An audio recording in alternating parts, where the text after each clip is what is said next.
Atos dos Apóstolos, capítulo 2. Chegando o dia de Pentecostes, estavam todos reunidos no mesmo lugar. De repente, veio do céu um ruído, como se soprasse um vento impetuoso, e encheu toda a casa onde estavam sentados. Apareceu-lhes então uma espécie de línguas de fogo, que se repartiram e pousaram sobre cada um deles. Ficaram todos cheios do Espírito Santo e começaram a falar em outras línguas, conforme o Espírito Santo lhes concedia que falassem. Achavam-se então em Jerusalém judeus piedosos de todas as nações que há debaixo do céu.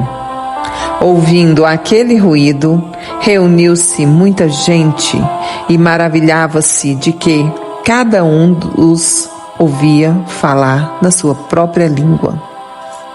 Profundamente impressionados, manifestavam a sua admiração. Não são, porventura, galileus todos estes que falam? Como então todos nós os ouvimos falar, cada um em nossa própria língua materna?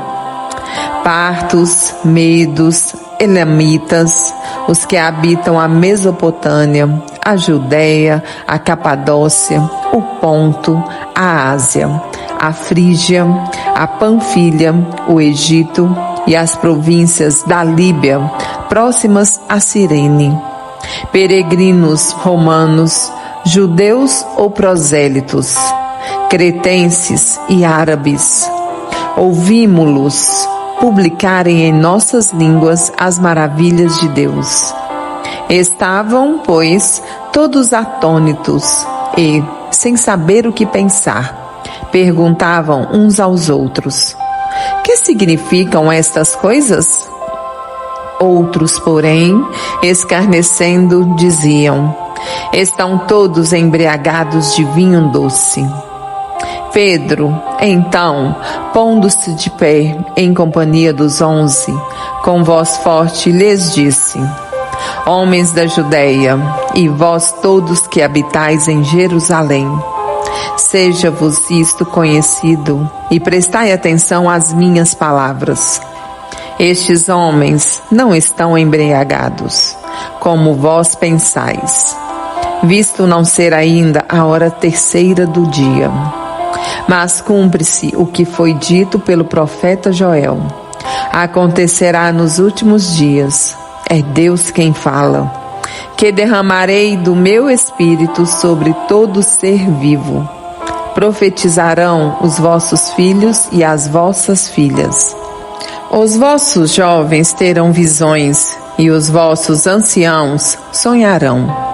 Sobre os meus servos e sobre as minhas servas derramarei naqueles dias do meu espírito e profetizarão. Farei aparecer prodígios em cima, no céu, e milagres embaixo, na terra: sangue, fogo e vapor de fumaça. O sol se converterá em trevas e a lua em sangue, antes que venha o grande e glorioso dia do Senhor. E então, todo o que invocar o nome do Senhor será salvo. Israelitas, ouve estas palavras. Jesus de Nazaré, homem de quem Deus tem dado testemunho diante de vós com milagres, prodígios e sinais que Deus por ele realizou no meio de vós, como vós mesmos o sabeis. Depois de ter sido entregue, segundo determinado desígnio e presciência de Deus, vós o matastes, crucificando-o por mãos dos ímpios. Mas Deus o ressuscitou, rompendo os grilhões da morte, porque não era possível que ela o retivesse em seu poder. Pois dele diz Davi: eu via sempre o Senhor perto de mim, pois ele está à minha direita, para que eu não seja abalado.